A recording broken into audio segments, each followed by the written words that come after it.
नमस्कार, स्वागत है आप सभी का हमारी खास पेशकश में, खास तौर से अब जबकि नतीजों का सीजन शुरू होने जा रहा है। दरअसल अमेरिका, यूरोप की मुश्किलें खड़ी हैं, महंगे कर्ज की मुसीबत भी बड़ी है। इस कठिन वक्त में कंपनियों का एग्जाम टाइम शुरू होने वाला है। 12 अप्रैल से टीसीएस के नतीजों के साथ Q4 नतीजों का आगाज हो जाएगा। इस खास शो में हम इसी बात की चर्चा करेंगे कि Q4 का एग्जाम पेपर कितना कठिन होने जा रहा है, किसके लिए आसान होगा और किसके लिए मुश्किल। क्वेश्चन पेपर में इन सवालों को सॉल्व करने की कोशिश करेंगे। तो पहले आपकी स्क्रीन पर वो सभी सवाल जिनको आज हम एड्रेस करने वाले हैं और इस बार के एग्जामिनेशन पेपर के अंदर इन पर आप नजर रखेंगे। तो चौथी तिमाही के अंदर तमाम जो जानकार हैं हमारे साथ मौजूद हैं, जिसमें हम बातचीत करेंगे गौरांग से। लेकिन उससे पहले ये सवाल आपकी स्क्रीन पर, जहां पे चौथी तिमाही में परीक्षा की पारी, कंपनियों की किस तरह की है तैयारी, तो इस पर हमारी चर्चा होने वाली है। और साथ ही साथ ना केवल उनकी तैयारी बल्कि इस तैयारी से जुड़े कुछ और एस्पेक्ट्स पर भी हम बातचीत करेंगे कि महंगा कर्ज जो कि सबसे क्रूशल रहा, लेकिन उसका असर किस तरह से उनके मुनाफे के ऊपर आता हुआ दिखाई पड़ा। महंगे कर्ज के बाद क्या नतीजों का आगाज बाजार का मूड या बाजार का मिजाज भी बिगाड़ेगा, इस पर भी हमारी चर्चा होने वाली है। और उसके अलावा Q4 के नतीजों के बाद कौन बनेगा कमजोर कड़ी और किसमें आपकी होगी कमाई बड़ी, और लास्टली Q4 के नतीजों से पहले निवेशक कैसे अपनी तैयारी पूरी कर सकते हैं, इस पर भी हम खास बातचीत करने वाले हैं। तो ये कुछ सवाल जिनके जवाब हम जरूर ढूंढने की कोशिश करेंगे। और साथ ही साथ बाजार का पेपर क्योंकि बहुत बड़ा है, इसलिए हमने इनमें से सिर्फ 6 सब्जेक्ट को चुना है, यानी कि IT, auto, banks, metal, FMCG और कैपिटल गुड्स। ये कुछ ऐसे सेक्टर हैं जिन पर बातचीत करना ज़रूरी है। तो ये कुछ सेक्टर्स जिनको आप ज़रूर तवज्जो दें और इस बार के नतीजों में कैसे ये सेक्टर्स आते हुए दिखाई पड़ेंगे।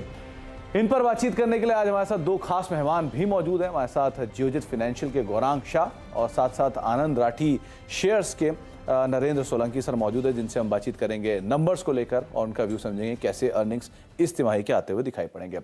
आप दोनों को बहुत बहुत नमस्कार, स्वागत है कार्यक्रम में। सबसे पहले तो गौरांग सर, अब नतीजों का आगाज होने जा रहा है और ये उस समय हो रहा है जबकि इनपुट कॉस्ट ईज आउट हुई है, लेकिन इंटरेस्ट कॉस्ट काफ़ी बड़ी है। डिमांड कुछ जगहों पे है, कुछ जगहों पे नहीं है। तो मोटा मोटा आप क्या आकलन लगा रहे हो इस बारी चौथी तिमाही के नंबर से, कैसे रहेंगे नतीजे, क्योंकि शेयर्स ऑलरेडी करेक्ट हो चुके हैं काफ़ी, क्या करें यहाँ पर? बहुत बहुत धन्यवाद सुमित आपका, और आप सभी को शुभ दिन हमारे तरफ से। तो पर्चे लिखने का समय आ गया है और चौथी और आखिरी तिमाही के नतीजे पिछले वित्तीय वर्ष के 12 तारीख अप्रैल से आगाज हो जाएगा और इसकी शुरुआत टीसीएस के नतीजों से होगी हर बार की तरह। तो ब्याज दरें बढ़ी है, मांग को लेकर के थोड़ी बहुत कमी है, लेकिन उत्साह जो है वो कम नहीं हुआ है और ये मेरे ख्याल से बहुत ही सराहना करने वाली बात है। और एक उदाहरण में अभी कुछ घंटों पहले का दूं तो आरबीआई और गवर्नर साहब ने ब्याज दरों में जो उम्मीद थी 25 बेस पॉइंट की बढ़ोतरी होने की, माफ कीजिएगा, वो नहीं हुई है। स्टेटस को रखा है और अकोमोडेटिव स्टांस रखा है। मेरे ख्याल से ये अपने आप में भी एक बहुत बड़ी पॉजिटिव चीज है, सकारात्मक बात है जो हमें ध्यान में रखनी चाहिए। हाँ, ये बात बिल्कुल है, जहां पर कैपिटल की जरूरत पड़ती है उन सब क्षेत्रों को लेकर के इंटरेस्ट रेट्स जो बढ़ रहे हैं, उसको इंटरेस्ट बोझ जिसे हम कहते हैं, वो शायद बैलेंस शीट पर थोड़ा बहुत हावी हो सकता है। लेकिन हम वो बात भी देखेंगे मैनेजमेंट के तरफ से कि उनके पास कितनी बेहतरीन तरीके से वो ऑपरेशनल एफिशिएंसीज ला करके ये जो ऊपर का दबाव है वो कम करते हैं। नतीजों में ये सब आंकड़े दिखाई देंगे, लेकिन हमारी उम्मीद ये है कि पूरा शेयर बाजार नहीं, लेकिन खास करके ज्यादातर क्षेत्र में आपको शायद निराशा हाथ नहीं लगेगी। थोड़ा बहुत आंकड़ा कुछ क्षेत्र में उम्मीद से नीचे आ सकता है, लेकिन मैं उम्मीद करके कदम रखूंगा कि शायद तीसरी तिमाही से बेहतर हो चौथी तिमाही में, क्योंकि ये टफ टाइम है, टफ एग्जाम है, इसीलिए आप जैसे दिग्गज प्रोफेसर्स को बुलाया गया है इन एग्जाम की समीक्षा करने के लिए, एवेल्युएशन करने के लिए। नरेंद्र सर, आपका व्यू क्या कहता है अर्निंग्स को लेकर, कैसे रहेंगे चौथी तिमाही? क्योंकि जो जिस परिवेश में नंबर्स आने वाले हैं उस परिवेश में ऑलरेडी हम काफ़ी ज़्यादा गिरावट देख चुके हैं, तो कुछ हद तक कंपनियां शायद तैयार भी हैं खराब नंबर्स के लिए। तो आप कैसे देख रहे हो, कैसे रहेगी चौथी तिमाही? जी, गुड आफ्टरनून। जी, अगर हिस्टोरिकली अगर अपन क्वार्टर क्वार्टर सारे क्वार्टर्स को कंपेयर करें तो fourth quarter generally largest contributor होता है अर्निंग्स में इंडेक्स की। और जिस हिसाब से अभी लास्ट फ्यू वीक्स और अगर कहें तो फ्यू मंथ्स में थोड़ा सा हमने मॉडरेशन देखा है कमोडिटी प्राइसेस में, और इसका बेनिफिट डेफिनेटली कुछ कंपनियों को मिलेगा।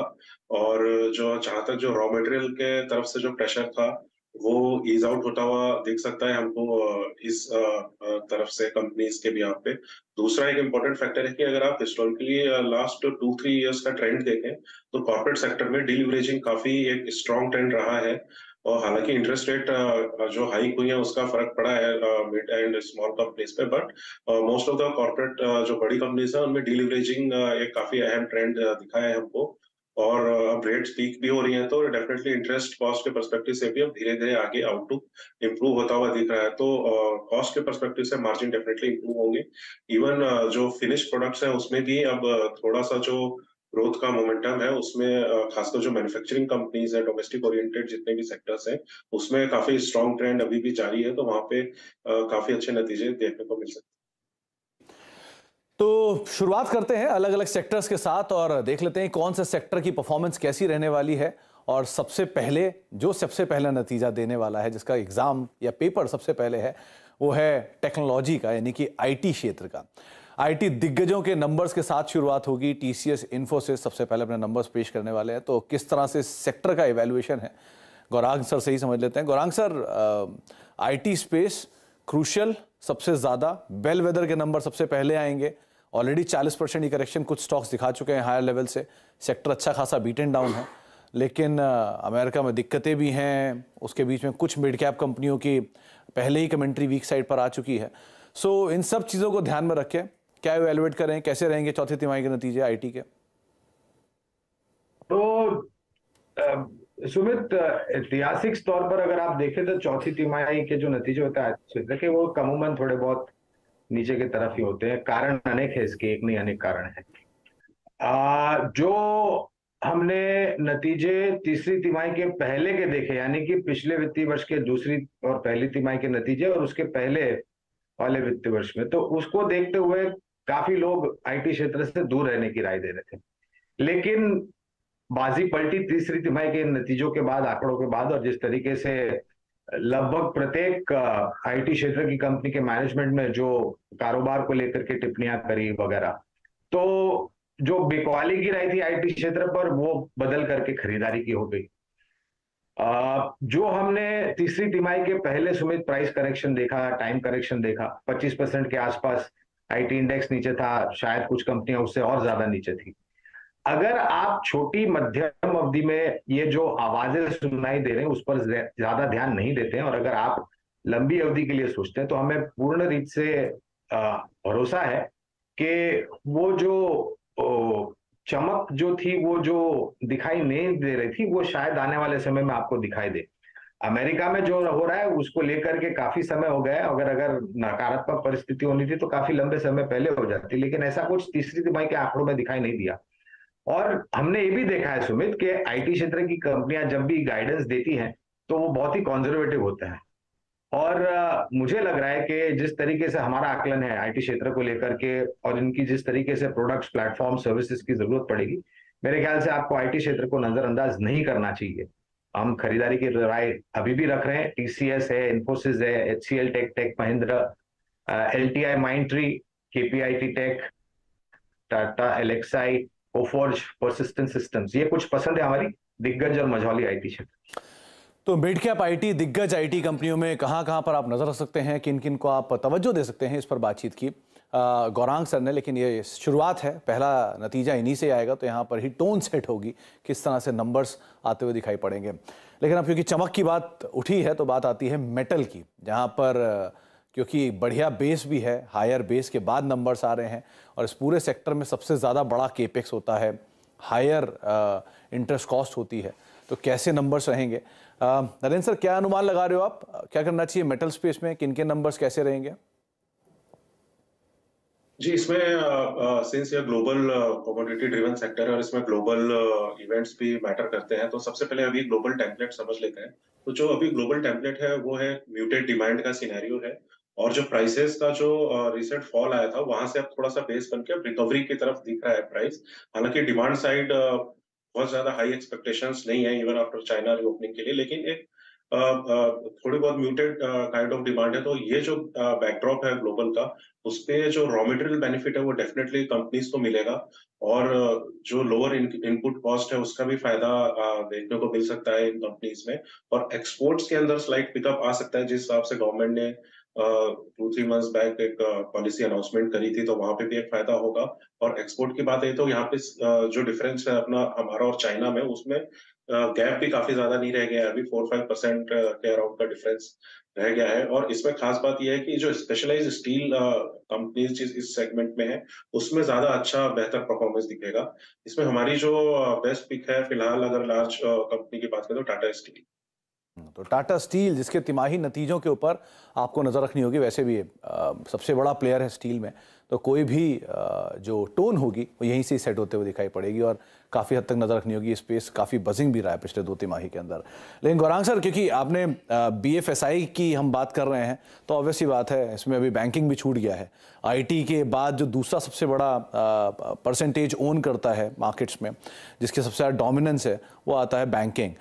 क्या मान के चले बैंक्स में, क्योंकि प्राइवेट बैंक्स की परफॉर्मेंस अच्छी है, जो अब तक Q4 के अपडेट्स आ रहे हैं वो बढ़िया है NBFC स्पेस में। PSU 2 क्वार्टर से अच्छा कर रहे हैं, क्या इस बारी बाजी मारेंगे, क्या मान के चले यहाँ पे? मेरा ये मानना है सुमित कि आपके पोर्टफोलियो का एक हिस्सा बैंकिंग और NBFC यानी कि वित्तीय क्षेत्र बिल्कुल होना चाहिए। तीसरी तिमाही में नतीजों के पहले जो टिप्पणियां दी थी एडवांसेस, डिपॉजिट्स, कासा रेशो को लेकर के और लोन बुक ग्रोथ को लेकर के, वो काफी सकारात्मक थी और वो झलक हमने तीसरी तिमाही के आंकड़े में भी देखी। इस बार भी जो चौथी तिमाही के नतीजे आएंगे उससे पहले मेरे ख्याल से कुछ मैनेजमेंट ने टिप्पणियां की है। कल मेरे ख्याल से बजाज फाइनेंस ने कुछ टिप्पणियां करी थी कारोबार को लेकर के, M&M फाइनेंस ने भी टिप्पणियां करी थी, बैंक्स ने भी टिप्पणियां करी है। और कहीं ना कहीं ये जो बदलाव किया गया है फाइनेंस बिल में, और जिस तरीके से टैक्स और इंडेक्सेशन का बेनिफिट डेट फंड्स को मिल रहा था, अब वो नहीं मिल रहा है, तो वहां से भी शायद थोड़ा बहुत नकदी जो है वो फिक्स डिपॉजिट की तरफ जा रही है, जिससे जो फ्लोज है वो बेहतर हो जाएंगे। इस बारी भी जो भी टिप्पणियां चौथी तिमाही को लेकर के एडवांसेस, डिपॉजिट्स, कासा रेशो की आई है, लोन बुक ग्रोथ को लेकर का, ये काफी सकारात्मक है। तो हमें निजी क्षेत्र की बैंक्स पसंद आती हैं, कुछ चुनिंदा 4 या 5 सरकारी बैंक्स है वो पसंद आती हैं, और कुछ चुनिंदा NBFCs है, diversified housing finance companies, micro finance companies, ये सब हमें पसंद आती है। और ये जो ब्याज दरों का बढ़ता हुआ सिलसिला था, आज के बाद लग रहा है ऐसा कि शायद मेरे ख्याल से काफी समय तक आप एक विराम देखेंगे, ब्याज दरों में बढ़ोतरी नहीं देखेंगे। और अगर महंगाई का जो आंकड़ा है उसने ज्यादा असर नहीं उठाया, तो शायद आने वाले भविष्य में हमें कटौती भी आती हुई दिखाई देगी। तो ये सब सकारात्मक चीजें। और एक बात है सुमित, अगर आप भारत की इकोनॉमी को नेक्स्ट ट्रिलियन तक लेके जाना चाहते हैं, तो मेरे ख्याल से यहाँ पर एक बहुत बड़ी और अहम भूमिका वित्तीय क्षेत्र को निभानी पड़ेगी। तो आपको ये क्षेत्र नजरअंदाज नहीं करना चाहिए। तो आप इसको अवॉइड नहीं कर सकते सेक्टर को, और अगर आप ध्यान देना चाहते हैं तो प्राइवेट सेक्टर बैंक्स, जो कि गौरांग को पसंद है, आप उनके ऊपर पहले फोकस कर सकते हैं। बहुत समय से in fact Gaurang private sector banks की पैरवी करते हुए आ रहे हैं। नरेंद्र सर, दूसरा एक और इम्पॉर्टेंट पार्ट, क्योंकि लास्ट क्वार्टर में हमने बहुत समय बाद देखा ऐसा कि रूरल डिमांड के अंदर एक बड़ा हिट आया है, और वो FMCG के अंदर साफ तौर पर रिफ्लेक्ट हुआ है। अर्बन डिमांड का तो प्रेशर है ही, और रूरल का भी प्रेशर आ रहा है। तो ये सेक्टर अब कैसे काम करेगा, वो भी तब जबकि एक बड़ा रिटर्न पूरा स्पेस दे चुका है, ज़्यादातर कंपनी अपने हाई से बहुत दूर है नहीं, इस तरह की एक्सपेक्टेशंस के बीच में अब कैसे देखें FMCG को? जी हाँ, बिल्कुल आपने सही कहा। रूरल अंडर परफॉर्म कर रहा है काफी टाइम से, और अर्बन जो कि पहले परफॉर्म कर रहा था और थोड़ा रेजिलियंस दिखा रहा था, उसमें भी अगर आप लो प्राइस सेगमेंट अर्बन के अंदर बात करें तो वहां पे भी थोड़ा सा प्रेशर दिखना स्टार्ट हो गया है वॉल्यूम टर्म्स में। तो ये तो एक डेफिनेटली देखने वाली रहेगी कि वॉल्यूम ग्रोथ कैसी आती है। हालांकि इन्फ्लेशन जो है वो धीरे धीरे ग्रेजुअली डिक्लाइन हो रहा है, इसका डेफिनेटली आगे जाके कंपनीज को डिमांड इंप्रूव करने में काफी हेल्प मिलेगा।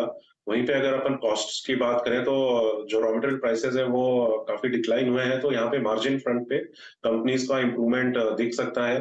और लॉन्ग टर्म के पर्सपेक्टिव से ये जो सेक्टर है वो डेफिनेटली लॉन्ग टर्म इन्वेस्ट करने लायक सेक्टर है।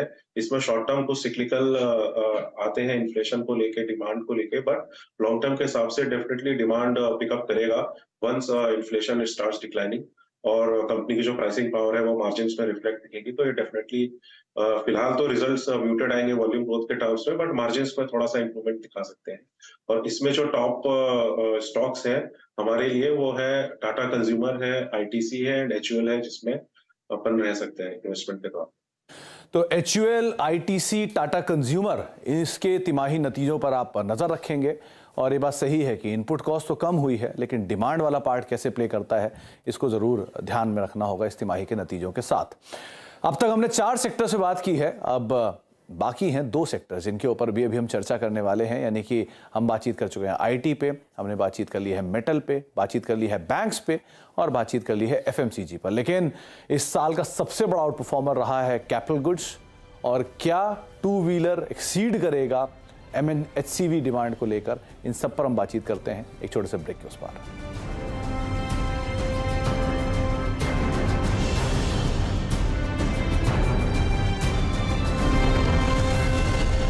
तो परीक्षा की घड़ी और उम्मीदें हैं बड़ी, यानी कि तिमाही नतीजे जिनका आगाज होने वाला है 13 तारीख से। और इन तिमाही नतीजों में किसके नतीजे बेहतर रहेंगे, किसके नतीजे कमज़ोर रहेंगे, किन किन चीज़ों पे आपको ध्यान रखना है, और कौन कौन से सेक्टर आउट परफॉर्म कर सकते हैं, उस पर हम बातचीत कर रहे हैं। और हम क्योंकि इतने बड़े सब्जेक्ट या इतने सारी सब्जेक्ट्स को शामिल नहीं कर सकते, इसलिए हमने सिर्फ 6 सब्जेक्ट चुने हैं, जिसमें से auto, IT, bank, metal, FMCG, capital goods, इसके ऊपर हम चर्चा कर रहे हैं। और 2 प्रोफेसर हमारे साथ मौजूद हैं, जिसमें हम बातचीत कर रहे हैं गौरांग सर से, और साथ साथ नरेंद्र सोलंकी सर भी हमारे साथ मौजूद है, जिनसे हम बातचीत कर रहे हैं इन सभी सेक्टर्स को लेकर। गौरांग सर, हमने बात की आईटी की, हमने बात की बैंक की, लेकिन एक और इंटरेस्ट सेंसिटिव स्पेस है, वो है ऑटो। और ऑटो में बहुत ज़्यादा डाइवर्जन है। 2 व्हीलर का अलग परफॉर्मेंस, पैसेंजर व्हीकल का अलग परफॉर्मेंस, कमर्शियल व्हीकल का अलग परफॉर्मेंस, एक्सपोर्ट ओरिएंटेड कंपनियों का अलग परफॉर्मेंस। तो इसमें कैसे पिक एंड चूज करा जाए? तो पहले तो मैं क्षमा चाहूंगा, मैंने जब बैंकिंग की बात की तो कुछ नाम नहीं बताया, वो बता देता हूं जल्दी से। सरकारी बैंकों में state bank of India, Canara bank और बैंक ऑफ बड़ौदा, ये आधार है पसंदगी का। निजी क्षेत्र की बैंकों में हमें HDFC bank, Axis bank, ICICI bank, IndusInd bank और कोटक बैंक। एनबीएफसीज में Bajaj finance, MNM finance, LIC housing finance, AU small finance, Ujjivan small finance जैसी जो कंपनियां हैं, चोलामंडलम जैसी कंपनियां, ये सब पसंद आती है। रही बात अब ऑटो क्षेत्र की, तो एक दौर था, सुमित आपको याद होगा, मेरे ख्याल से साल भर समय हुआ है, जब सेमीकंडक्टर चिप यानी कि चिप्स और सप्लाई साइड लॉजिस्टिक को लेकर के काफी दिक्कतें थी। ये क्षेत्र पूरा धराशायी हो गया था, लेकिन परिस्थिति बहुत बेहतरीन तरीके से परिवर्तन हुई है और काफी हद तक ये जो दिक्कतें थी वो दूर हो गई है। दिल्ली में मेरे ख्याल से जनवरी में ऑटो एक्सपो हुआ था। वहां पर जिस तरीके से सभी कंपनियों ने नए लॉन्चेस को लेकर के घोषणाएं की, भविष्य में आने वाले नई टेक्नोलॉजी को लेकर के जो लॉन्चेस हो गए उसकी बातें करी, महीने दर महीने जो बिक्री के आंकड़े आए, अभी जो आप जिक्र कर रहे थे, कहीं पर कम आए, कहीं पर अच्छे आए, कहीं पर उम्मीद के बराबर आए। तो ये परिवर्तन के दौर से गुजर रहा है। आपने जो एक्सपोर्ट की बात की, तो मैं वहां पर ये भी कहना चाहूंगा कि कल मेरे ख्याल से जेएलआर के ग्लोबल बिक्री के आंकड़े आए और वो बेहतरीन बढ़त के साथ आंकड़े आए हुए थे। तो परिस्थिति अगर अर्थव्यवस्था में विदेशों में सुधरती है तो जाहिर है ये जो कंपनियां निर्भर है उन सब देशों के ऊपर, उनकी भी बिक्री अच्छी आएगी। स्थानीय मार्केट में बहुत बड़ा बदलाव हुआ है। वित्त मंत्री जी ने बजट में कमर्शियल व्हीकल और स्क्रैपेज पॉलिसीज को लेकर के काफी घोषणाएं की है। बहुत बेहतरीन बात यह सुमित के प्राइसिंग पावर आ गया है। 1 अप्रैल से काफी सारी कंपनियों ने अपने प्रोडक्ट्स के दाम बढ़ाए, तो ये सब चीजें एक सकारात्मक संदेशा देती है। अगर आप हमें पसंदगी पूछे तो पैसेंजर व्हीकल में मारुति, एमएनएम और टाटा मोटर्स ये पसंद आते हैं। 2 व्हीलर में बजाज ऑटो, टीवीएस मोटर्स और हीरो मोटोकॉर्प। कमर्शियल व्हीकल में अशोक लेलैंड और ट्रैक्टर और एग्री इक्विपमेंट्स में एस्कॉर्ट्स और कुछ हद तक हाई एंड प्रीमियम मोटरसाइकिल में आयशर मोटर्स। मेरा ख्याल से आपको यहाँ पर भी नजर रखनी चाहिए और परिस्थिति जैसे जैसे सुधरेगी वैसे वैसे महीने दर महीने बिक्री के आंकड़े भी सुधरेंगे और लागत खर्च भी धीरे धीरे कम होगा ऑपरेशनल एफिशिएंसी को लेकर। तो लागत में कमी आएगी, पिकअप आएगा, और ये कुछ पिक्स जो कि गौरांग मान रहे हैं कि ये इस तिमाही में इनके ऊपर आप नजर रख सकते हैं, ये कुछ हद तक फोकस एरिया रहने वाले हैं। नरेंद्र सर, जो सरप्राइज था पिछली तिमाही में या उससे पहले वाली तिमाही में, वो था कैपिटल गुड्स। पिछले साल का एक ऐसा आउट परफॉर्मर जिसको किसी सोचा भी नहीं था कि इस तरह की परफॉर्मेंस आ जाएगी। चाहे आप लार्सन जैसे प्लेयर ले लें, सीमेंस, एबीबी जैसे बड़े नाम ले लें, थर्मैक्स जैसी कंपनियां ले लें, सब ने एक शानदार मूव आते हुए वहाँ पर देखने को मिला। तो इतना की जो स्ट्रॉन्ग परफॉर्मेंस आई है नंबर्स में, क्या वो कैरी फॉरवर्ड करेगी? खास तौर से ऑर्डर इनफ्लो इतने अच्छे आए, एग्जीक्यूशन बेटर है, यहाँ क्या करें?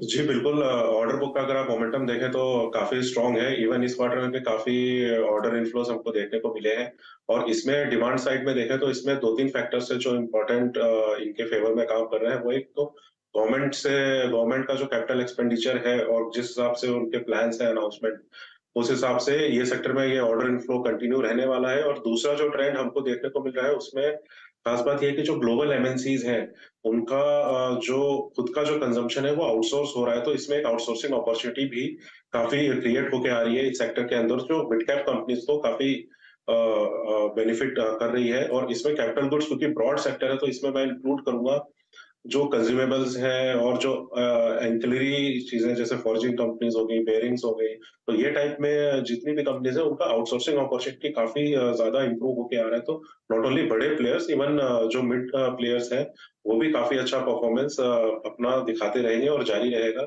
और इसमें जो बेस्ट जो हमारी पिक्स होगी, जैसे बेयरिंग्स में एसकेएफ हो गया, एनआरबी बेयरिंग्स हो गया, देन इवन रिफ्रैक्टरीज में आप वेसुवियस हो गया, आरके फॉर्जिंग्स है फॉर्जिंग्स के अंदर। तो इस टाइप की जो सेगमेंट्स है कैपिटल गुड्स के अंदर भी वो काफी प्रॉमिसिंग रिजल्ट्स आगे दिखाते रहेंगे। तो बहुत सारे नाम मिड कैप से एसकेएफ जैसी कंपनियां जिनके ऊपर आप ध्यान रखेंगे, और वैसे भी लार्ज कैप भी इस बार का काफ़ी स्टार परफॉर्मर बन के गया और एक अच्छे नंबर्स वहां से आते हुए दिखाई पड़े हैं। तमाम सेक्टर की तमाम पिक्स, यानी कि ऑटो से, आईटी से, बैंक से, कैपिटल गुड्स, एफएमसीजी, आपने अभी अभी जानकारों सुनी और आप वो देखते भी रहोगे स्क्रीन पर, उनके ऊपर आप नज़र रखेंगे। लेकिन इस तिमाही में कुछ की हाईलाइट्स में एक तो demand, input cost, interest cost और आने वाले समय में जो कंपनियों का आउटलुक है, ये कुछ चीज़ें हैं जिनको आप ज़रूर ध्यान रखिएगा। हर बार की तरह गौरांग सर, बहुत बहुत शुक्रिया आपका हमारे साथ मौजूद रहने के लिए और आसान करने के लिए हमारी दुविधा को। और नरेंद्र सर, आपका भी बहुत बहुत शुक्रिया हमारे साथ बने रहने के लिए हमेशा, और तमाम जो नतीजे हैं उन पर बातचीत करने के लिए। तो फिलहाल अब इन अर्निंग्स को लेकर देखते हैं किस तरह से आंकड़े आते हैं चौथी तिमाही के, लेकिन इन आंकड़ों के साथ ही बहुत हद तक क्लियर हो जाएगा कि सिचुएशन कितनी स्टेबलाइज हुई है और यहाँ से कितना pickup mid cap small cap में देखने को मिलेगा। इस खास पेशकश में इतना ही।